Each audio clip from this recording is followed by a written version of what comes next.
I think when I downsized and I went to part-time, I started to realize that what a boost I had to my energy level, my emotional intelligence, I guess, if you will, that I just didn't want to go back there. I have done 7 or 8 patients a day, but that's not a good number for me. I think because I do so many other things outside of work that I need that balance. And for me, that's the balance. I know other people can do more and that's fine. But for me, 4 is a safe number and it's a fair number, because after that, it's just not really fair to the people.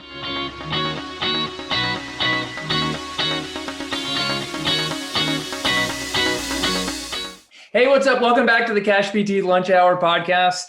This is your host, LeBauer, and today my special guest is Julie Leigh. Julie is one of my Platinum Mastermind members and the owner of Issaquah MFR in Issaquah, Washington, which is right outside of Seattle. And Julie is someone who I've known quite a while and has moved her practice across country. And in the last year, she's totally crushing it while being like a part-time stay-at-home mom. And so I wanted to bring her on the show because she's got a unique story and inspiring things that she's going to share with you, or hopefully we'll dig out of her today. So Julie, thank you for being here today. Really appreciate it. Thanks for having me. I'm a full-time mom. You're a full-time mom. Oh yeah. What does it mean?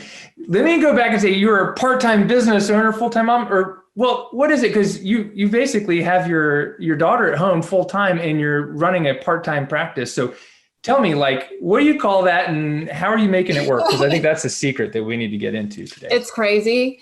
Well, she's not at home with me anymore.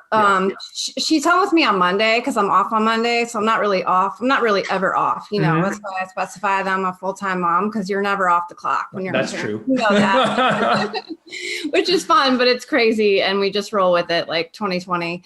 Anyway, she has help for school Tuesday through Friday. Yeah. And I help her on Monday. This summer was different, wasn't it? Well, she was in camp through the summer. And then there are certain breaks that they have where she's home with me. But initially she was going to come with me to the clinic for certain days. And then I just realized that's not working because people were so stressed out and they needed that safe place. It wasn't so much that she was disrupting the treatment. She's very respectful, even being 7 years old, but people need a place to cry. They need a place to scream. They need a place to cuss. They need a place to let go.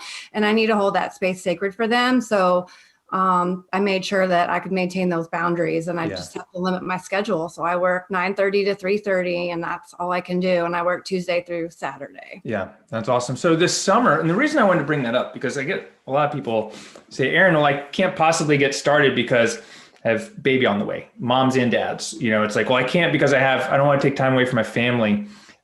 Because I have all these things. But this summer, as things change with COVID, I think a big part of it was your daughter was probably just staying home with you and not going to camp or doing a different schedule. And you're like, Aaron, how do I make this work? Because I have a limited amount of time.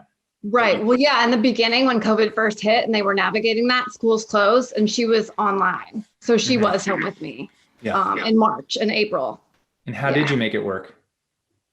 My husband took some time off and I took that time to set some systems in place that I didn't set up before, just because I got busy, and then it's hard to do it all when you're parenting. And I get that, but you just have to make time for it. Like we talk about time blocking, and I would set so many hours, allowing me to work on my systems, and so many hours to give my husband respite, and so many hours to play with her, to go outside, because we make that a priority to get outside no matter what. So everything has to have a limit, Right. And that's awesome. And I think a lot of people talking about that, a lot of people have difficult time prioritizing, right? Prioritizing family or work. How do you choose, and how do you make sure that you're able to do, both of them? Like, family stuff, getting your business, up to the level of success that you've had this year. It's hard, but I'm definitely committed to that because I went all in, and that was backed by my husband. So he absolutely supported my decision, and he's carved out time in his schedule to allow me to do the things that I need to do. Yeah. So it's definitely, they're trade-offs, What have you guys, had to have like tough conversations around business, or has he always been supportive of you? No, he's always been supportive. Yeah. Why, Well, I think, let me back up. Yeah. In 2014, I want to say it was a slow start to the year. And he asked me one day, do you ever just think about getting a regular OT job again? And I said, no. I said, I would sell my body before I bill insurance again or go back to work as an employee. Yeah. And he never asked me again. Yeah. Yeah. So let's go back. You had a practice initially in Memphis. When did you start that? And, can you tell us a little bit about what you had set up? And I think you said insurance and cash, or did you start one way and do the other thing? Yeah. So in my Memphis practice, I went all in my mind at the time. In 2011, we found a foreclosed property in the heart of downtown, the heart of the business district. And it was right where I wanted to be. So we built it out. That took 3 months, and I opened doors, and I did a mix of insurance and cash pay. Then over time, I started getting frustrated with reimbursement rates. They were so extremely low. I started phasing out of insurance. And then about 7.5 years into the practice, we were both kind of working 2 jobs in the sense that my husband's always worked odd hours, and he would help me in the morning, and then he would go to work. Or if he worked nights, sometimes his schedule changed. But in the beginning, he was working a midnight shift. So he would help me a little bit in the morning and sleep and go to work, or, mix it up like that. And then after having my daughter, I was managing the practice, and I was busy with patients all day. And then I would go home and parent. And we were both kind of tired with that. And we decided to downsize. And so we sold my office space, and I switched to part-time, and my hours became like 7:30 to 3:30. Yeah. So anyway, I moved into a professional ballet studio, Ballet Memphis, and I saw patients there, and it worked out great. I really loved the slower pace of things and having more time to do some things that I wanted to do and have more time to be ready to parent full on in the evening. So knowing how well that worked for me, that's what I wanted to continue. It is hard to do both, but I think it's doable. So anyway. You had said something like, so we first started recording it and the technology didn't work. And you said something really awesome. You said, your husband asked you a question when you got started. Well, can you Right. So we met and married in 2011, and that's when we came up on this property. And so we had this idea, because I've always wanted to have my own practice, and it ended up happening sooner than later. But he asked me, do you want to have a business or do you want to have a baby? And I said, well, both. And he said, well, which first? And I said, well, the business, because it won't work the other way around. And so, we got started. Yeah, that's awesome. What do you think has been the thing that's allowed you, even before you moved to, Seattle, like in Memphis, like what allowed you to be successful? What were the things that you were doing then that were working well? And whether it was in business, marketing, or, with your schedule and relationship with your husband and family stuff? Mm-hmm. Yes. In Memphis, it was different. I had lived there for a long time, so people knew me in the community, and I had a lot more of a network built in. I never really marketed, to be honest with you. It kind of just grew word of mouth. Like when I first started practicing in myofascial release, I was practicing on my triathlon teammates, and many of them came to my house for me to, increase my confidence with my skills. And then they just started paying me. And so it became this side business, and then I went to work for Susan Jenkins, who had a practice in Olive Branch, Mississippi. And I worked for her for 4 years before I met my husband and went out on my own. And during that time, I was seeing a lot of people on the side. It just got to be too much. And I was like, oh, look, you guys have to come to the clinic. I can't keep doing this. And so, they followed me to Mississippi. And then when I started my practice, they followed me back to Memphis. And it really just grew word of mouth with, the running community, the cycling community, the triathletes. I saw athletes of all types, gymnasts, tennis players, hockey players.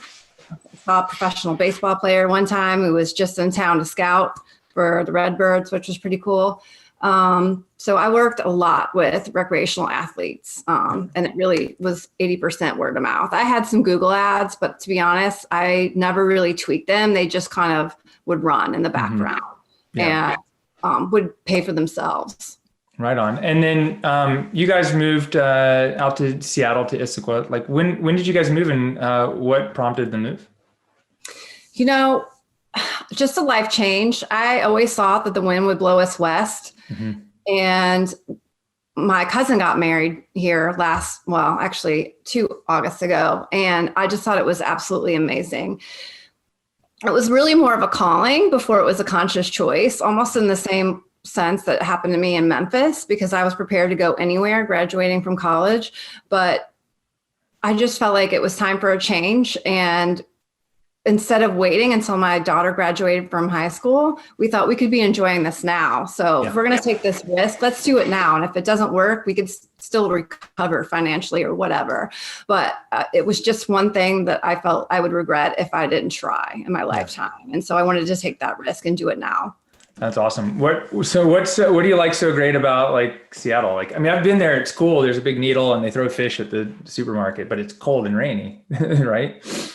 It is, but I think it's amazing. I think even the mist in the morning, it's just, I see the mist over the mountains and I think it's beautiful and inspiring. And there's so much nature to enjoy here. I love trail running and hiking and getting on the water, paddling and things like that. There's just so much to do and so much to explore. Yeah. Even my patients say, you won't even get through it all in your lifetime. There's so much to do here. And I love that. I love that my daughter's going to grow up with the natural resources here.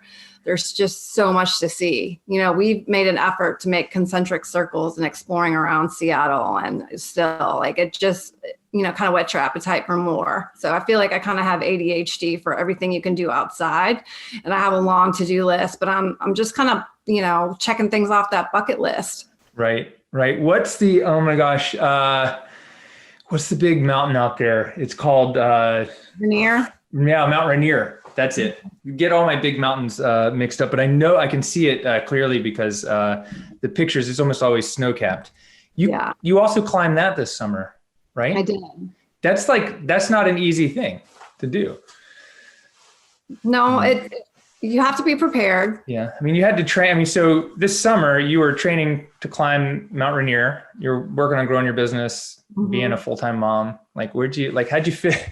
Like you didn't just like, you know, take a vacation and start a business. You like worked for like a couple different goals. Can you tell us about like, how much time did that take and how'd you fit that in to your schedule?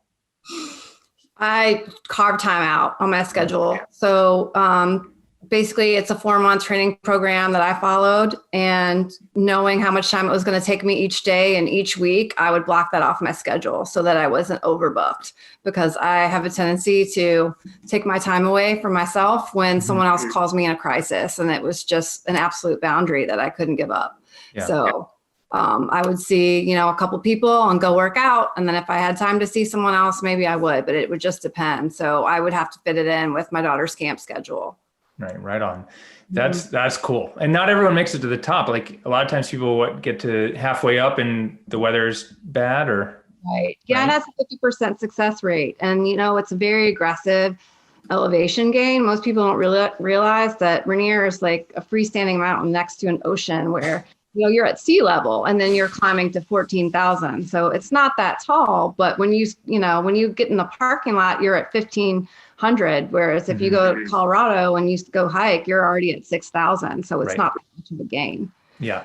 It's pretty good. It's an aggressive gain for the 2-day climb, and a lot of people get sick. Yeah. So that's one thing that happens, or they're not as prepared as they think. And, you know, you have to be able to go hard for 9 to 12 hours, and you're roped to your partners. And so you're responsible for their safety and they're responsible for yours. So you want to make sure that you're ready to do this mentally and physically. Yeah. Wow. That's awesome. That's so cool. I got shivers just thinking about that. That's really awesome. But it's one of those things where that's a lot like business. Wouldn't you agree? Right. Sometimes you just got to go hard. There's a big elevation gain and you don't always get to the top by yourself, especially by yourself. Right. You need a good team. Yeah, you do. You need a good team and people around you. So So you moved out to Seattle, and by the time this spring rolled around, when we started talking again, things had changed or were different. Like, what was different about restarting your business there? What worked well, what didn't, what was happening? Here I found that people weren't as friendly. They weren't as receptive to networking with me. I really had to get out of my comfort zone and knock on doors and introduce myself. And I didn't get a warm welcome. I didn't get reception there. Yeah. So I kind of stopped that. And I just realized I have to do what I can do. I have to focus on what I can control, which is me. Mm-hmm. So I started working on the things that were in your Cash PT blueprint and the blog post that you put out about improving your organic Google rankings. Yeah. I did everything you said. And that made a huge difference within 3 months. That's awesome. That's awesome. Was there anything specific that you that you did that you saw work, or, was it was there something specific that you did that you can share or that you remember, or was it just like a kind of a definitely a combination of things, raising my rates, offering prepaid plan of care packages, tweaking my website to include the application, because that helps weed out your serious potential patients, your prospective patients, getting the Google reviews, the videos, and listing the website on the very first line, and just slowly building that library on my website that got positive feedback. The patients really loved it, especially during COVID when we took a break from meeting in person. And that was one reason why I started it, to keep them accountable for the exercises that I wanted them to do, that no matter how many times in person we'd go over it, they'd still come back with questions and wanted clarification, where to put the ball, where to put the foam roll, how long do I hold this, and what am I doing here, and that sort of thing. Like, their proprioceptive awareness just really wasn't there like they thought, even for some of my really athletic and stronger clients. And so that was really helpful. They really liked that. And so I've just been building that. Yeah, that's awesome. That's awesome. What, because you didn't have to do that before, because you had more time in Memphis, or just, was there something where people just was it that they were more receptive to networking, or? I think it's just because they knew me, personally, and they knew me, in the sport. And so they trusted me, but so that word of mouth was more organic. Referrals were organic. I didn't really have to work for them.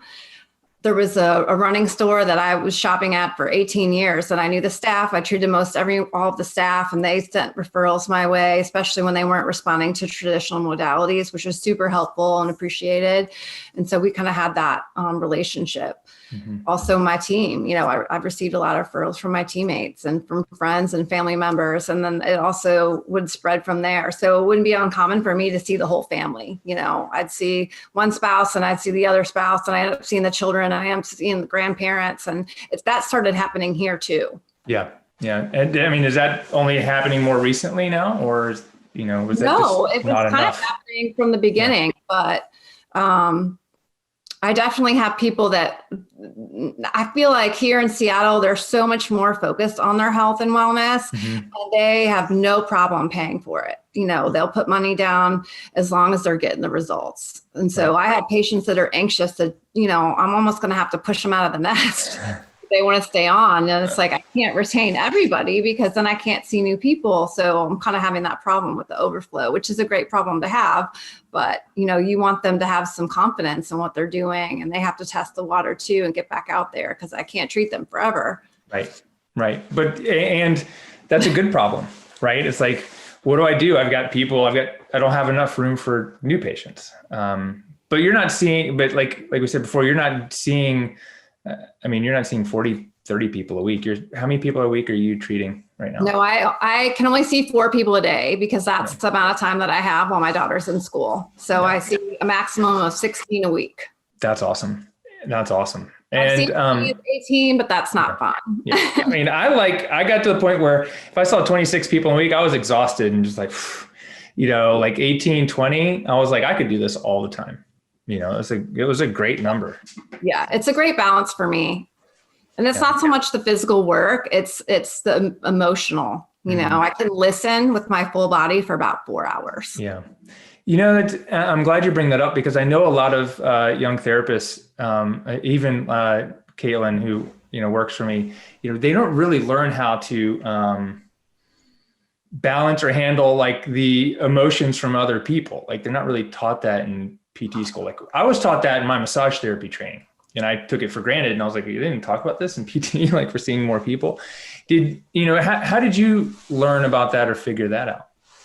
I think when I downsized and I went to part-time, I started to realize that what a boost I had to my energy level, and emotion, my emotional intelligence, I guess, if you will, that I just didn't want to go back there. I have done 7 or 8 patients a day, but that's not a good number for me. So I think because I do so many other things outside of work that I need that balance. And for me, that's the balance. I know other people can do more and that's fine. But for me, 4 is a safe number and it's a fair number because after that, it's just not really fair to the people. Right. How do you make sure, do you have a way that you make sure that you're not taking home other people's baggage, negative emotions, letting that affect you? I think exercise helps, but I do practice grounding and centering. And before and after clients, there are things that I would do to make sure that I'm kind of shifting that off of me just in case. Yeah, right on. I don't feel like it's too much of a problem. Yeah, cool. Yeah, I mean, sometimes if I see too many people or, have people that have a lot of negative energy, I feel it at the end of the day, or if I'm not centered, I'll feel it more, but if I got to a point where it didn't take me very long to feel centered and ready for patients. But if I wasn't paying attention, someone would take me off balance and it would affect me. But I know that it's hard to explain how to do that. It's hard to explain, but a lot of people probably recognize what that feels like, know? Have you ever worked for that? If I feel like I can't do it on my own and I need some energy to help dissipate it, then I'll use works on myself. Yeah. Oh, that's awesome. That's cool. Have you ever had the experience where you right before you walked into a treatment room or treatment with a patient and you felt something in your body and you're like, that's interesting. And then they're like, hey, this is exactly where it hurt. You're like, wait a minute, have you ever had that kind of experience with people? What happens a lot when I'm treating someone and I feel it in my body. And I think that's because I'm such a intuitive and empathic person. Yeah. That's happened so much over the years, even from the very beginning of taking seminars, that I don't discount it, Yeah. I'll almost feel it beforehand. And I'm like, oh, this is when, the person starts telling me where they hurt. And I'm like, oh, I've been feeling that, it's weird, Yeah. I'll often feel the releases in my own body. Yeah. Yeah. That's really neat. And so you're an occupational therapist. So I want to ask, not many occupational therapists go into private practice for themselves, doing mostly manual therapy, MFR, et cetera. Can you, how did you end up down this path? It's interesting. In school, I had a really hard time deciding between physical therapy and occupational therapy, and I took the prerequisites for both. And so at the last second, I kind of veered into OT because I thought I'd have more room for creative expression in the field. Yeah. And I thought at the time I was going to be a pediatric occupational therapist. So that's what I did. But I felt really hard to let go of, treating the whole body. And I was very fortunate that I've always been cross-trained by PTs and I've always worked closely with PTs and they were never territorial with me. They were always, sharing what they learned. And, I felt like it was a very nurturing relationship with the other PTs that I work with. They let me work on the lower body and they'd work on the upper body, and it wasn't like, oh no, stay in your lane, upper body only. And so a lot of the patients that we'd co-treat, required 2 or 3 people on them. When I initially got into myofascial release, I was working with severely compromised individuals that were wheelchair bound, nonverbal, and had just a long list of diagnoses and issues. And they required 2 or 3 people to transfer out of their wheelchair onto the table. And so we always work with them as a team, the speech therapist, the physical therapist, and myself as the OT on this team. And so we got great results doing that. And I think, coming from that end of the bell-shaped curve and then like starting to work on these athletes in my home. And then, when I went part-time into the ballet studio, I saw more like everyone else in the center. So I feel like I've seen all ends of the spectrum and everyone's responded beautifully to the work.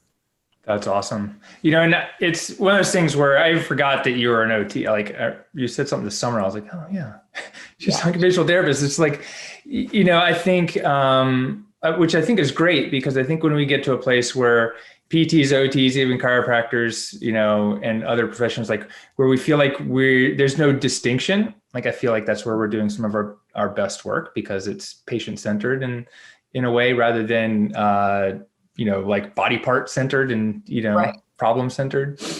Right. You put in the person and the fabric and the context of their life and their goals. And I think that's essentially what an occupational therapist does. Like, we can justify pretty much anything, but it just depends on what their issues are, Right. Absolutely. So we met at Myofascial Release 3 seminar. It was almost like 5 years ago. And it was longer than that. Was it longer than that? It was like 8 months. Gosh. Was it 5? But I'd known you before. I don't know if we had met at a seminar before that or not. I can't remember, but we had been in contact through email or through one of the email listservs. I think I saw you it was either Quantum Leap. It was Quantum Leap in Delaware, okay. Right? Yeah. Yep. And I think I was thinking about transitioning out of Medicare and transitioning out of insurance. And I asked you some questions. Oh, wow. Right on. Do you mind if I ask you a couple questions? And you said, oh, sure, I love it. So anyway, we talked about that. And then after that conversation, I did hire an attorney to help me navigate opting out of Medicare. Yeah. I did, and successfully. Yeah, that's awesome. And there's slightly different rules. Like, I know we don't have enough time to go into that with on the podcast, but if you're interested, I've got a lot of other episodes and blog posts. Just go search the blog, and there's Medicare stuff. But was there anything specific with the attorney that you had to do or change or make sure that it was running the right way so that you could see Medicare patients doing occupational therapy with them? Well, she tweaked some of the documents, but then shortly after that, I moved. Yeah. So it didn't apply, but we know that it was effective because I received a letter a year later acknowledging that I was opt out of Medicare. So, wow. Yeah. And that's a big difference. Like with PTs, we can actually opt out. We have to have like do other things in place, but well, people say that, but they have an option on the website, and I called, and the rep walked me through the process. So it's like, if we can't opt out, then why would it be on the website, and why would they have the knowledge of being able to walk me through the process? Right. Anyway. Yeah, and I think that's the difference, because like OT is included in that, but not PT. I think it's one of those things. So it depends on who you ask. Right. So Julie, you had said something to me also this summer. I was like, oh, this is awesome. And I was like, okay, we need to talk about this more. You said, you sent me a text message, like, check out what, how my business is doing. The other MFR therapists wouldn't believe this. Like, can you could you share a little bit about, what is it that, like, where did that come from? Like, what is it that you felt like other people wouldn't believe that you were able to do with your business or with patients? I think, moving and having like zero support system and network in the community, and being able to build from nothing, literally, to a caseload, which for me, I work part-time, 4 patients a day. I think a lot of people have this mindset that you can't make a living working part-time, Mm-hmm. or you can't make a living as a myofascial release therapist, only seeing one patient a day. And I've known therapists that I thought, oh, I could work with this person when I was thinking of possibly building and bringing other people on, getting to know them through that process. And I realized, okay, we actually can't work together, or that's not going to work, for different reasons. But a lot of them had that mindset, is that you can't make a living doing this. And so they don't even want to try. They don't even want to take the risk. And I know a lot of people don't want to take the risk, and I understand that and I appreciate it. But I also know that I don't fit the mold. I don't really like to be micromanaged. And it's just interesting that it ended up being this way for me, that I've kind of paved my own path. But the fact that it, started from nothing. And then people, as soon as I opened, people started coming. I had clients the first day I opened, and it wasn't like people were banging down my door, but I had enough to pay my bills, which was a promising sign. And then as I started making those changes that you recommended, it started growing exponentially. By October, it exploded. And so it's been, my caseload's been full since like late September, early October. That's awesome. And I want to share context with everyone out there. I mean, you're making more per month seeing people part-time than a lot of people make doing full-time. I mean, what you've shared with me is well over six-figure months where you're generating your, six-figure years with just the month. So I think you've showed me that you're on pace to, crushing it with what people are able to earn and what people are able to do. And I think it's awesome. And I'm super stoked and proud of you to have months where you're saying hey, I'm seeing 4 people a day and making over $10,000 in a month or more, I don't know your books, but I want to share with people that. And I think that it is because there's a misconception that we can't earn a lot of money and we shouldn't ask for a lot of money for a healthcare service. Wouldn't you agree? Yeah, definitely. Why do you think people are afraid of how much they can earn or how much they should ask for, or even that they can't make enough money doing what we're doing? I don't know. I think there's a lot of deep-rooted emotional issues with money and mindset with money that people have from long ago. And even I've had to work on that, but when I got here, I realized in order to make this work, I shouldn't be struggling. If I can only see 4 people a day, they have to pay. Right. Because I need to make sure they're not going to waste my time, that they mean business, and they're going to be committed to the process, because otherwise I'm going to go run trails. Right. Run trails or hang out with your daughter. It's right. I'm going to do something else. Yeah. Yeah. Because because you've got to the point where you realize that your time is, you've clearly realized your time is valuable. Or you wouldn't be valuable, and we just won't ever get more time. We can always make more money, but we will never get more time. So I think that's why I shifted my focus away towards doing things on my bucket list, even if it took longer for me to grow my business. And then I think detaching from that outcome, I don't know. I just started attracting people who were dead serious about it. And it's been great. Yeah, that's awesome. It sounds like that's something that even allowed you guys to move across country and be like, this is our bucket list. We may as well do it now rather than later. Right. It's not something, it's not something you picked up in the last year. Do you know where, are there any other experiences you've had that have helped you be able to make those decisions or take the risks? And I listen to my body, and I just had to trust my gut. When I graduated from college, and I spent resumes all over the US, literally from California to, the coast of North Carolina. And I went on a handful of interviews, but when I went to Memphis, I felt my solar plexus open up and bottom out.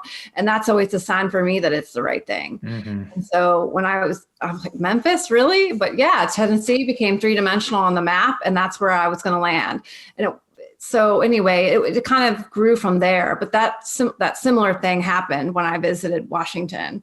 I'd always want to come. I had good intentions. It just didn't happen. And then when my cousin got married, we made it a priority. And when we came out here, my husband was nudging me. He's like, look at Rainier. And I was like, oh, what? Oh my God. And just the energy, I felt like my energetic anchor had already been uprooted. Like I said before, it became a conscious choice for me to move. I feel like the decision was already made that I needed to be here, and it felt right. So that's awesome. That's awesome. Not many people are able to to do that? I mean, how many people I talk to are able to say, okay, I'm going to trust my instinct and, go for it, because they've had a lot of times in the past where they've made what they feel are bad decisions. I don't know. That's just really cool. I mean, are there times where you've made decisions like that where you're like, oh, this wasn't the right one? Or do those feel different when you look back on them? No, I think that when we saw the place that we purchased for my first clinic, that felt right. My solar plexus bottomed out and I knew that was the right spot. So we did it. And, we sunk a lot of money into that place. It was amazing, but I don't regret it. If I still lived in Memphis, we'd have that thing paid off, because my husband really didn't pay me. We put all my money back into the clinic to pay it down, because that was the goal, thinking we were going to be there for 30 years. But I'm glad we did it, and then we went in stark contrast to me being in this minimalistic space here, which has worked out beautifully also. And that wasn't my intention. My intention was to stay small because it worked for me in the ballet studio, but now it's growing organically. And so it's kind of funny. That's awesome. Yeah, that's cool. So Julie, what are your goals for next year and even, 3 to 5 years from now? I probably need to hire some help. So that's on my list. Working on my technology skills. So I have some goals related to that. I also have a climb scheduled in Europe, assuming that travel flows, and, but I'm going to train like it's happening and we'll see what happens. I see the business growing. I see it expanding. I see another part-time or maybe full-time therapist. And so we'll kind of have to see how that goes. But I would love to have coverage so that there's continuity of care for my clients, so I can do these climbs without guilt, because they have a lot of anxiety when I'm not working. Right. So how many climbs are there? You have is there a certain number that you're aiming for?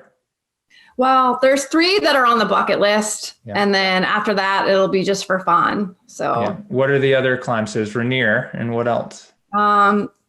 Rainier was one. And then Mount Elbrus in Russia is on the dock for this year. Cool. Do you have anything cool Kilimanjaro? I don't know how hard that one is, but I know that's pretty impressive. And then there's the old Clint Eastwood movie, The Eiger Counter. I think that was in Switzerland. I can't remember. I think that was, that one was cool. I mean, because I saw that as a kid and as an adult, and I'm like, I want to climb up there. That looks cool. Do you have any of those Swiss mountains on your list? Well, Mont Blanc's on there. And that's also contingent on if we can't do Elbrus, then Mont Blanc is second place. But I want to do them both at some point, but I'm putting priority on the 7-7, but probably won't get in all 7-7. So anyway, Russia, and then Argentina, and then Alaska. So we'll see. Cool. So what does that mean, 7-7? The 7 peaks on the 7 summits on the 7 continents. Got it. That's awesome. It was probably 4. Yeah. And then I'll be content. Yeah. That's cool. That's really cool. So looking back, if you were talking to someone else, we're going to recommend or give some advice to someone else, even like another MFR therapist who we're connected with, who wants to, grow their business and, even do it without insurance, what would be your number one recommendation or any success tips that you have? To go for it. Yeah. To trust your instincts and to take those risks. That's awesome. Yeah. Sometimes you just got to take the next step and see where you land. Right. Yeah. You have to reevaluate as you go. I mean, you're not going to have it all figured out the first day, but it's like you said, 80% is good enough. So you just have to move forward. It's just like climbing a mountain. You literally put one foot before the other, and that's how you get up. Yeah, that's awesome. Breathe, you move your foot, you take a breath, you move your other foot, you just keep going. Yeah. Well, that's really cool. Well, shout out to John Barnes for connecting us, which is really cool. I owe him a ton of gratitude. And I want to thank you for being here today. If someone wants to check out your website or find you, online, social media, what's the best place for them to go? Issaquah Myofascial Release is the company name. It's www.issaquahmfr.com, ISSAQUAH MFR.com. Awesome. Are you, do you have anything on Instagram or Facebook, or would they I just? do. I'm not admittedly on there as much as I should be, because that's the number one thing that falls off my list. So that'd be the first thing I punt to an assistant, because I have a hard time keeping up. So that's always at the bottom of the priority. But because that's not how people find me, that's just not my top priority. But I do try to stay relevant and have a presence there. But yes, I have an Instagram account and I have a Facebook account. Both are named Issaquah MFR, Issaquah Myofascial Release. And my email address is Julie, Julie, at IssaquahMFR.com. That's awesome. Well, yeah, I mean, it's people say, hey, I'm not on social media. I'm like, good. Don't let it use you. You just got to use it for your business. Right. So that's totally cool. Totally cool with me. And, the way I have it set up, like I get on there, I'm like, there's nothing gratifying on here anymore anyways. So, Julie, thank you so much for spending time with me today and chatting about your business. And I really appreciate it. Yeah, absolutely. Well, this is the Cash PT Lunch Hour. This has been Aaron LeBauer and Julie Leigh, and we'll see you on the next show. Don't be afraid to take the next step and go out there and crush your goals. And we'll see you on the next one. Thanks.